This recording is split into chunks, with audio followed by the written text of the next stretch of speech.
नई सरकार के शपथ ग्रहण की सभी तैयारियां पूरी। हेमंत सोरेन चौथी बार कल लेंगे मुख्यमंत्री पद की शपथ। आम और खास बनेंगे गवाह।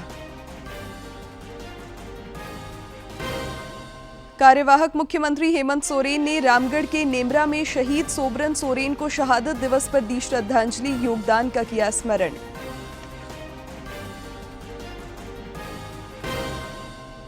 भाजपा ने राष्ट्रीय चुनाव और प्रदेश इकाई के समन्वय को लेकर पर्यवेक्षकों की नियुक्ति की। राष्ट्रीय महामंत्री सुनील बंसल की अगुवाई में बनाई गई 4 सदस्यीय टीम।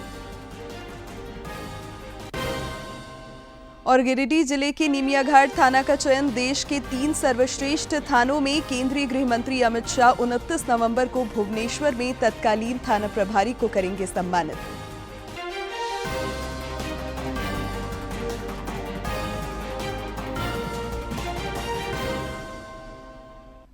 नमस्कार, खबरें झारखंड में आपका स्वागत है। मैं हूं शिवानी कुमारी और अब समाचार विस्तार से।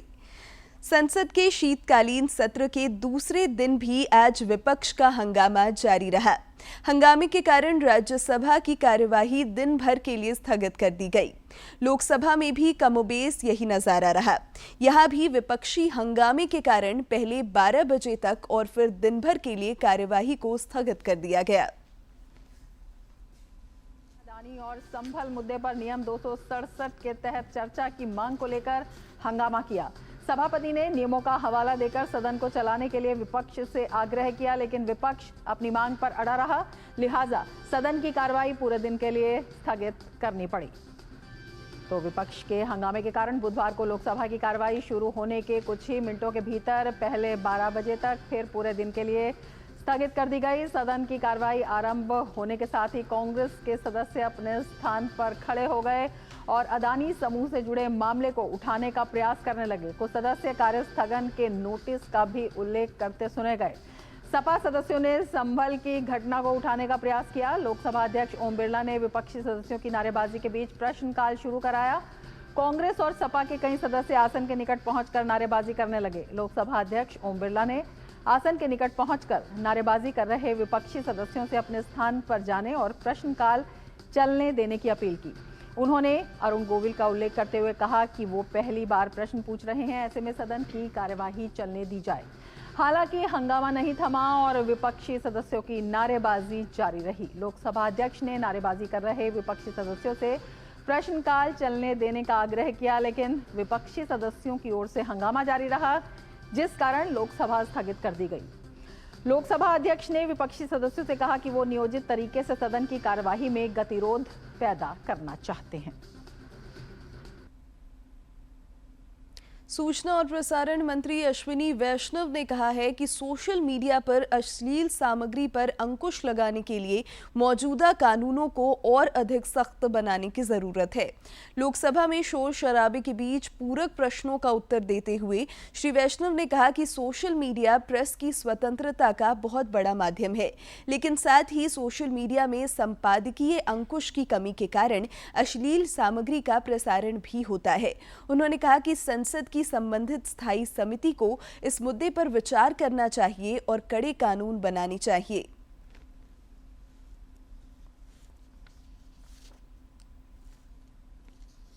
इसके बारे में पूरा एक निर्णय लेके मीडिया के अंदर लाया जाता था। वो एडिटोरियल चेक आज खत्म हो गया है। उस एडिटोरियल चेक के खत्म होने के कारण आज सोशल मीडिया एक तरफ से फ्रीडम ऑफ प्रेस का एक बहुत बड़ा माध्यम है, लेकिन साथ ही साथ दूसरी तरफ एक अनकंट्रोल्ड एक्सप्रेशन जिसमें कई तरह के वल्गर कंटेंट वगैरह भी आते हैं। अभी जो एग्जिस्टिंग कानून है माननीय अध्यक्ष जी, उसको निश्चित तौर पे और कड़ा करने की ज़रूरत है और मैं निवेदन करूंगा इसके ऊपर एक कंसेंसस। नई सरकार का कल शपथ ग्रहण होगा, जिसके लिए सभी प्रशासनिक तैयारियां पूरी कर ली गई हैं। खास और आम समारोह के गवाह बनेंगे। हेमंत सोरेन कल रांची के मोराबादी मैदान में मुख्यमंत्री पद की शपथ लेंगे। श्री सोरेन लगातार दूसरी बार मुख्यमंत्री पद को सुशोभित करेंगे। रांची के उपायुक्त वरुण रंजन ने बताया कि शपथ ग्रहण समारोह को लेकर सभी प्रशासनिक तैयारियां पूरी कर ली गई हैं। जितने भी हमारे सांसद हैं, नवनिर्वाचित विधायकगण हैं, उन सभी की भी बैठने की मंच पर व्यवस्था की गई है। इसके अलावा बड़ी संख्या में वीवीआईपीज़, वीआईपीज़ और आम जनता जो इस कार्यक्रम में शरीक होने के लिए आ रहे हैं, उन सभी लोगों के लिए भी व्यवस्थाएं की गई हैं। इधर कल के शपथ ग्रहण समारोह को लेकर राजधानी रांची में सुरक्षा व्यवस्था बढ़ा दी गई है। रांची के डीआईजी और वरीय पुलिस अधीक्षक चंदन कुमार सिन्हा ने बताया कि अतिरिक्त जवानों की तैनाती की गई है। 2500 से ज़्यादा पुलिस फोर्सेस हैं जिनका यहाँ पर यूज़ किया जा रहा है। 1000 पुलिस ऑफिसर लगभग हैं। इसके अलावा 6 एसपी रैंक के ऑफिसर्स हैं और 50 से ज़्यादा डीएसपीज़ और इंस्पेक्टर्स हैं। हम लोगों ने मुख्य इसमें जो जोर रखा है वो बेसिकली ट्रैफिक मैनेजमेंट का रखा है, क्योंकि हमारे बहुत से माननीय मुख्यमंत्री, माननीय मंत्री और वीवीआईपीज़ महानुभाव हमारे बाहर से भी आएंगे, अन्य स्टेट से भी आएंगे, तो उनके कारकेड्स को यहाँ तक आ जाए मोराबादी मैदान तक, और आने के बाद इजीली वो स्टेज तक अपना आ जाएं और उसके बाद में निकलते समय भी उनको कोई असुविधा ना हो, कहीं ट्रैफिक जाम ना हो, आम जनों को कोई असुविधा ना हो, इसका ध्यान रखा गया है। विधि व्यवस्था के लिए हमारा सबसे पहला जो हमारा जो पूरा जो वेन्यू है, इस वेन्यू को हम लोग जो है एंटी सेबोटेज जांच करा रहे हैं। इसके अतिरिक्त जो है इसमें एक्सेस कंट्रोल के लिए पब्लिक किधर से आएगी, जो पास होल्डर्स हैं वो किधर से आएंगे, उसका हम लोग एक्सेस कंट्रोल बनाए हुए हैं और उस एक्सेस कंट्रोल को कैसे इन्फोर्स करना है उसके लिए हम लोग डिप्लॉयमेंट किए हैं। इधर रांची उपायुक्त और एसएसपी ने ब्रीफिंग कर संबंधित अधिकारियों को आवश्यक दिशा निर्देश भी दिए। रांची से सरिता की रिपोर्ट। इधर शपथ ग्रहण को लेकर राजधानी रांची में साज सज्जा का काम भी प्रगति पर है। प्रमुख चौक चौराहों पर बड़े बड़े पोस्टर भी लगाए गए हैं। मोराबादी स्थित समारोह स्थल पर कलाकारों द्वारा सोहराई पेंटिंग भी की जा रही है।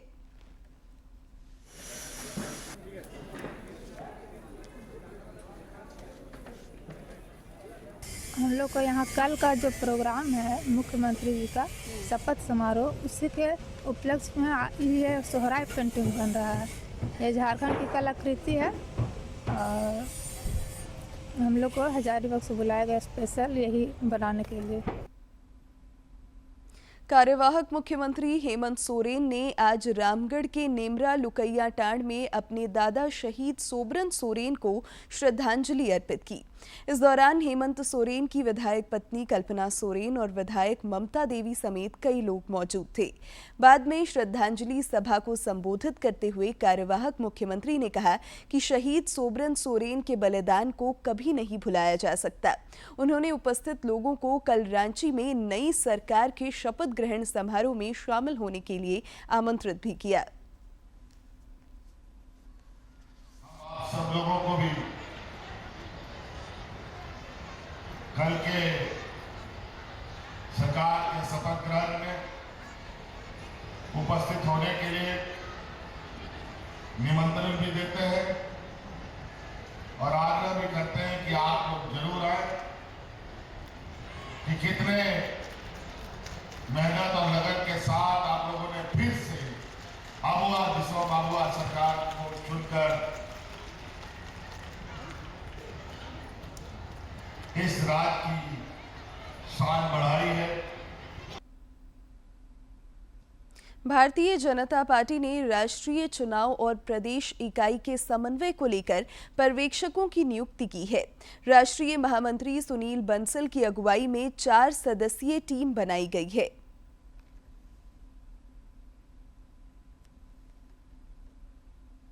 धरती आबा भगवान बिरसा मुंडा के परपोते मंगल मुंडा रिम्स में इलाजरत हैं। रक्षा राज्य मंत्री सरांची सांसद संजय सेठ भी उनके उपचार की लगातार जानकारी ले रहे हैं।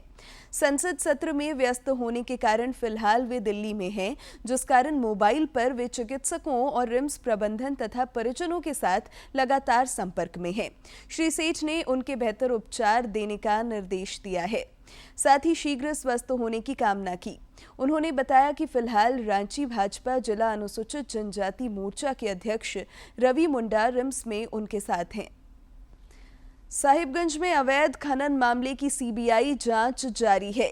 सीबीआई की टीम ने आज मंडरो प्रखंड अंतर्गत दामिन, भिट्टा, मौजा, मिर्जा चौकी के विभिन्न पत्थर खदानों में अवैध पत्थर खनन की जांच की।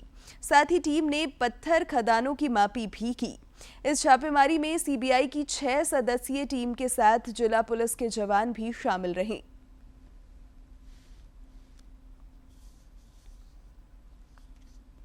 गुमला के हिरनाखाड़ जंगल में पुलिस और सुरक्षा बलों ने सर्च अभियान के क्रम में 2-2 किलोग्राम के 5 केन बम को बरामद कर नक्सलियों के नापाक मंसूबों को विफल कर दिया है।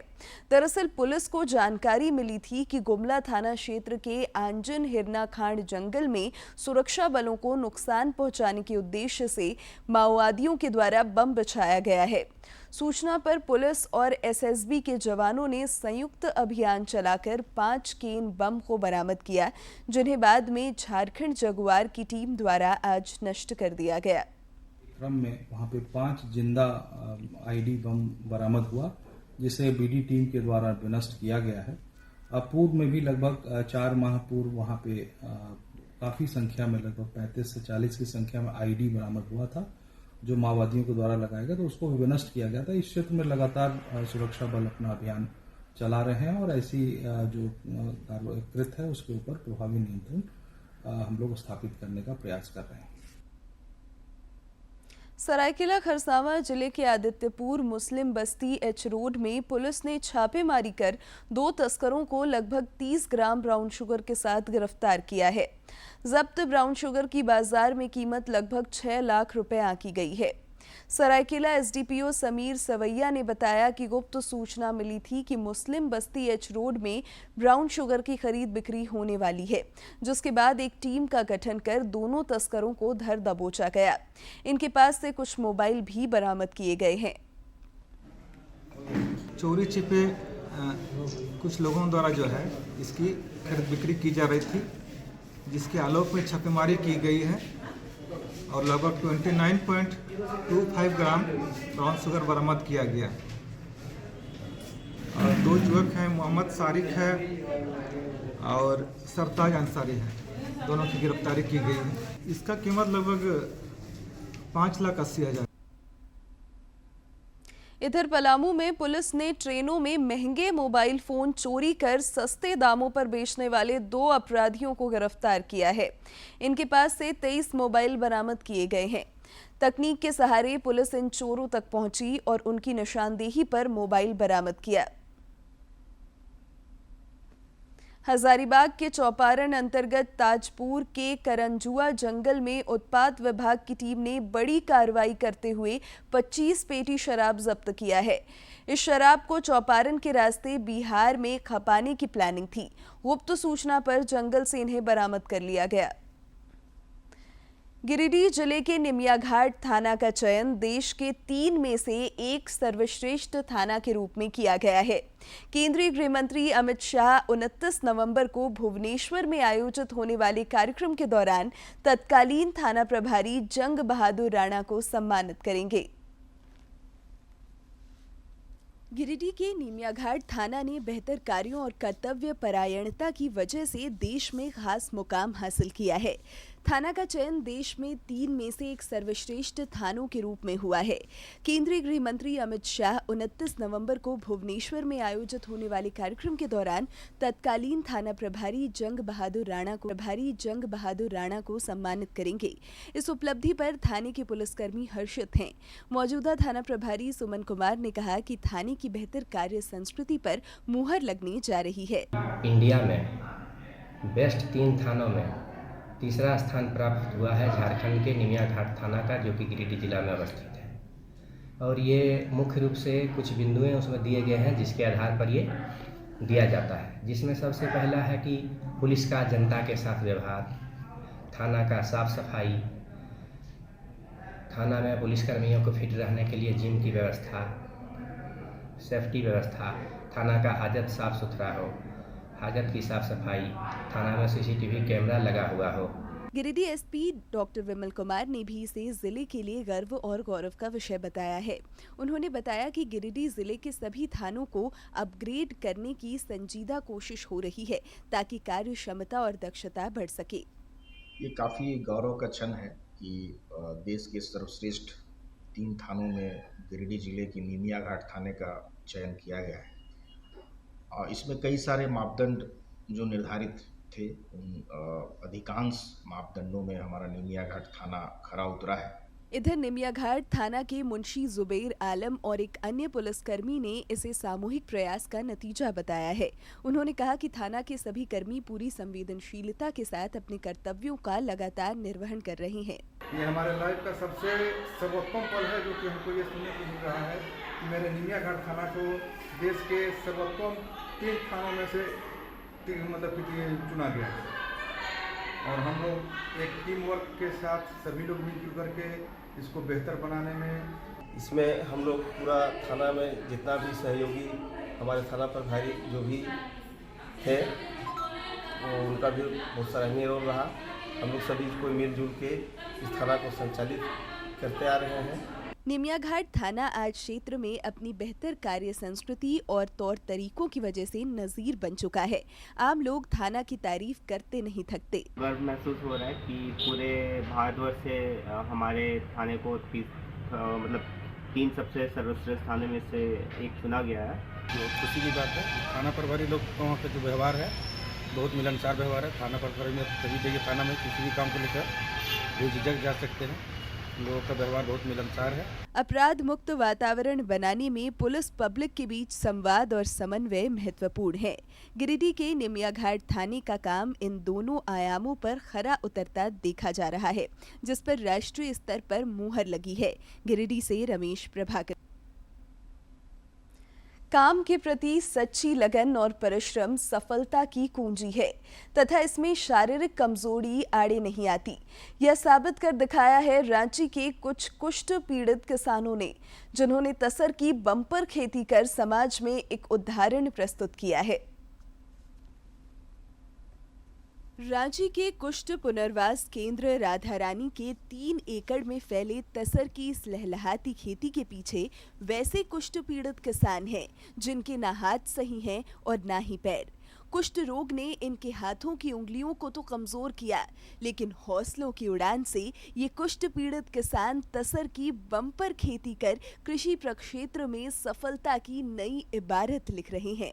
कोकून रेशम का कीड़ा लेकर लाते हैं, अंडा, उसको हम लोग फिर कीड़ा निकालते हैं, उसको फिर हम लोग पेड़ में डाल देते हैं। पेड़ में डालने के बाद उसका हम लोग देख रेख करते हैं। थोड़ा इसमें हम लोग को जो अपना मुनाफा होता है, इसी से हम लोग फिर उसी पैसा से कुछ और धागा खरीदते हैं, जिसमें हम लोग फिर कपड़ा बनाते हैं। दरअसल इन कुष्ठ पीड़ित किसानों के लिए तसर अनुसंधान एवं प्रशिक्षण संस्थान नगड़ी का एक रोजगार उन्मुख कार्यक्रम वरदान साबित हुआ है, जिसके तहत संस्थान ने ऐसे लोगों को तसर की खेती से जोड़ा।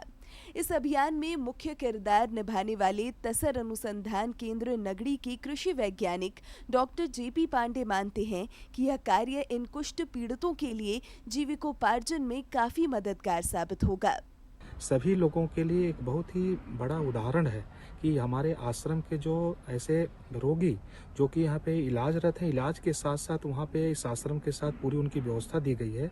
साथ ही साथ उसी में से 3, 4, 5 लोग प्रशिक्षण प्राप्त कर हमारे संस्थान से अच्छे से अच्छा यहाँ कीट पालन कर रहे हैं। कुष्ठ पीड़ित ये किसान तसर की खेती कर काफी खुश हैं।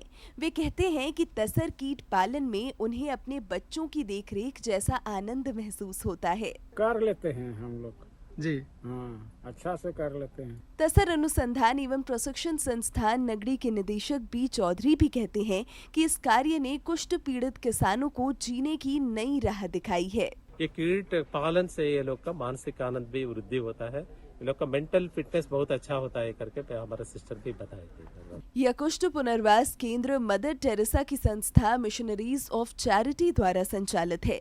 संस्था की प्रभारी सिस्टर मैरी यूजिनस ने कहा कि तसर की खेती से इन कुष्ठ रोगियों का आत्मविश्वास बढ़ा है, साथ ही अच्छी आमदनी भी हो रही है। उनको एक मानव सम्मान मिलता है इस खेती के द्वारा। They are restored with their mental physical, first of all physical, mental, psychological. वहीं इन कुष्ठ पीड़ित किसानों को तसर का प्रशिक्षण देने वाले कृषि वैज्ञानिक राजन कुमार भी इनकी जीवटता और कार्य के प्रति समर्पण के कायल हो गए हैं। पैर हाथ भी नहीं है, फिर भी वो लोग अपना से कोशिश करते हैं कि जहाँ से थोड़ा थोड़ा काम करके वो लोग को प्रसन्नता होती है। काम करने से वो लोगों को आत्मविश्वास भी बढ़ा है और वो लोग भूल जाते हैं कि हम लोग कोई पेशेंट हैं। काम ना करने के कई बहाने हो सकते हैं, लेकिन काम करने की ललक इन कुष्ठ पीड़ित किसानों से सीखी जा सकती है, जो तसर की बम्पर खेती कर आज समाज में नजीर बन गए हैं। रांची से प्रताप की रिपोर्ट। इफ्फी के मंच पर एक तरफ अंतर्राष्ट्रीय फिल्मों का जलवा है, तो दूसरी तरफ भारतीय संस्कृति और कला का प्रदर्शन करने वाले कई स्टॉल भी आकर्षण का केंद्र बने हुए हैं।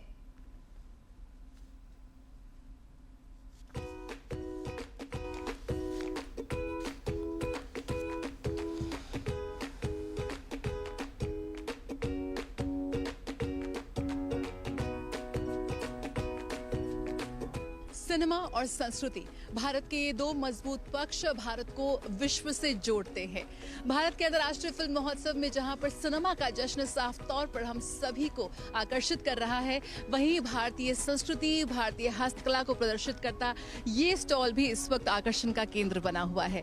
यहाँ पर भारत की जो हस्तकला है, जो नायाब कारीगरी है, जो हमारे कलाकारों की हुनर की विभिन्न वस्तुओं को यहाँ पे प्रदर्शित किया गया है। मॉडर्न आर्ट है, पटचित्र, ये वो कलाएं हैं, ये वो कारीगरी और हस्तकला है जो आज वैश्विक मंच पर काफी ज्यादा मशहूर हो रही है।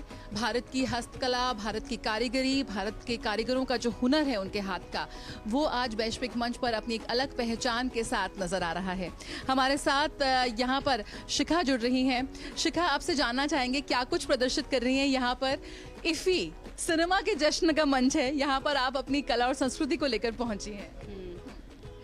एक्चुअली ये एक आर्ट है। आर्ट फिर वो आर्ट लवर के सामने अगर पेश किया जाए, उनके सामने रखा जाए, तो मुझे लगता है जितना प्रोत्साहन और इनकरेजमेंट मुझे उनसे मिलेगा तो शायद मैं दुगनी मेहनत करूँ इससे। क्या कुछ आपने प्रदर्शित किया है? हम यहाँ पे देख रहे हैं कि भारत की जो पटचित्र कला है, जो ये जो आपकी प्राचीन कारीगरी वो है, साथ में मॉडर्न आर्ट का भी बहुत ही खूबसूरत संगम है। तो यहाँ पर मॉडर्न और जो समकालीन कंटेम्प्रेरी आर्ट को भी आप देख सकते हैं, और ये सब कुछ हैंड पेंटेड है। हाँ, बिल्कुल, ये सारा हैंड पेंटिंग है। इसमें मॉडर्न आर्ट जो है वो मैं और मेरे साथ और एक आर्टिस्ट है, तो हम दोनों करते हैं। लेकिन इसके साथ साथ हम चाहते थे कि इंडिया का जो ट्राइबल आर्ट है, इंडिया में हर कॉर्नर में एक नया आर्ट दिखेगा जब भी आप जाओगे, तो पर वो आर्ट को प्लेटफॉर्म फिलहाल उतना नहीं है, तो बस वही हम एक देने की कोशिश कर रहे हैं इसको। और यहाँ पर फैब्रिक भी जो आपने इस्तेमाल किया, हम देख रहे हैं कि डिफरेंट फैब्रिक्स का आप इस्तेमाल कर रही हैं। वहाँ पर जूते हैं, कपड़ा है, वुड है और सिल्क है। किस तरह से ये फैब्रिक है जो काफ़ी ऑथेंटिक है, खालिस देसी है? बेसिकली ये एक टेक्सटाइल हैंड पेंटिंग है, फिर वो चाहे शूज़ हो, स्कार्फ हो, साड़ी या ड्रेस, मफलर जो भी हो। हाँ, लेकिन आप ये बता सकते, आप ये कह सकते हैं कि ये सारे हैंडलूम प्रोडक्ट्स है। ये सारे प्योर कोटा सिल्क है, मलबरी सिल्क है और जूट है, ये सब कुछ है। तो ये pure ODOP product, handloom products है ये सब। और ये सब कुछ हाथ से बनाया गया है। ये दिखाने के लिए हमने इनसे रिक्वेस्ट की है कि ये दूरदर्शन न्यूज़ को हाथ से पेंट करके दिखाएं, तो वो कुछ आप दिखाइए किस तरह से कर रहे हैं।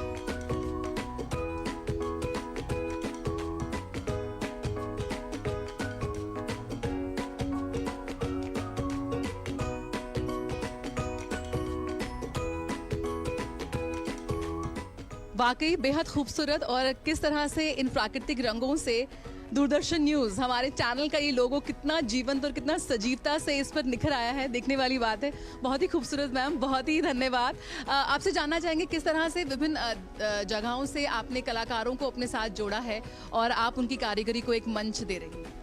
जैसे कभी हम भारत टेक्स्ट है या लाल किला बिनाले हुआ था बीच में, तो वहाँ पर भी मैं कुछ इन आर्टिस्ट से मिली थी। इसके साथ साथ जैसे थोड़ा सा घूमते हैं और पूरे देश में, तो इस तरह से वहाँ पे जाके उनसे मुलाकात हुई और उनका ये जब आर्ट देखा तो हमें लगा कि इसको एक प्लेटफॉर्म देना ज़रूरी है, तभी हमने इनको साथ में रखा हमारे। कौन कौन सी कारीगरी और आर्ट फॉर्म्स को आप यहाँ पर?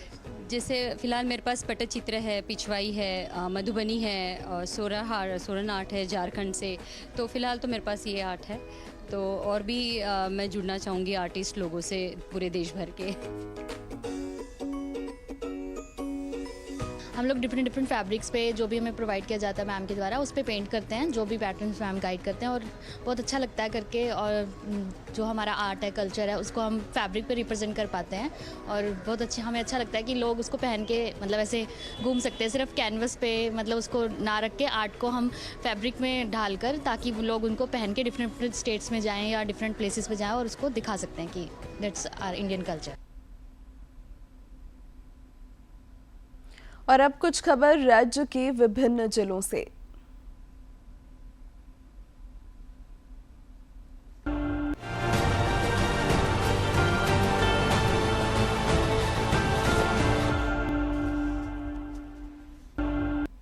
पूर्वी सिंहभूम अंतर्गत पोटका में झामुमो द्वारा आशीर्वाद सा आभार यात्रा निकाली गई, जिसमें नवनिर्वाचित विधायक संजीव सरदार शामिल हुए। उन्होंने अपनी जीत को विकास कार्यों के प्रति पोटका की सम्मानित जनता को समर्पित किया। इस दौरान पार्टी के कई नेता और बड़ी संख्या में कार्यकर्ता मौजूद थे। बोकारो उपायुक्त ने धान अधिप्राप्ति को लेकर जिला स्तरीय अनुश्रवण समिति की बैठक में हिस्सा लिया। इस दौरान उन्होंने डीएसओ को पैक्सों को मील से मीलिंग के लिए टैग करने का निर्देश दिया। साथ ही टीम गठित कर चिन्हित पैक्सों का निरीक्षण कर जायजा लेने की हिदायत दी। बोकारो उपायुक्त की मौजूदगी में सीसीएल ढोरी और बोकारो जिला प्रशासन के बीच damage remediation plan, natural and community resource augmentation plan के लिए एमओयू पर हस्ताक्षर किए गए। उपायुक्त ने बताया कि प्राप्त राशि का इस्तेमाल विभिन्न सामुदायिक कल्याणकारी योजनाओं में किया जाएगा। आगामी 8 दिसंबर को पूरे देश में पोलियो रोधी दिवस मनाया जाएगा। साहिबगंज के उपायुक्त ने कहा है कि यह हम सभी का दायित्व है कि 5 साल तक के बच्चों को पोलियो रोधी खुराक जरूर दिलवाएं। यह छोटी सी खुराक जीवन भर की सुरक्षा देती है।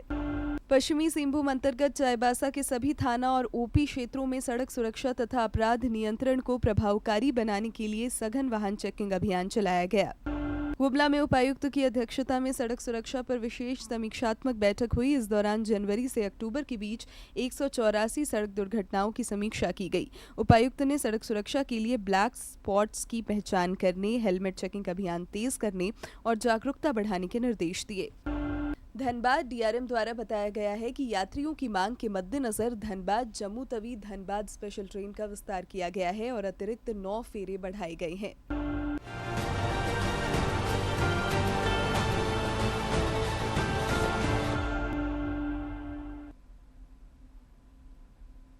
अब अंत में मुख्य समाचार एक बार फिर।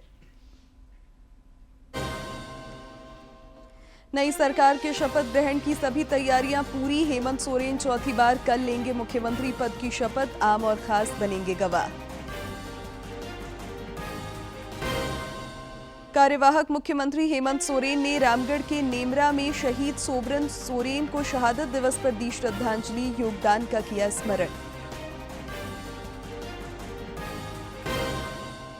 भाजपा ने राष्ट्रीय चुनाव और प्रदेश इकाई के समन्वय को लेकर पर्यवेक्षकों की नियुक्ति की। राष्ट्रीय महामंत्री सुनील बंसल की अगुवाई में बनाई गई 4 सदस्यीय टीम।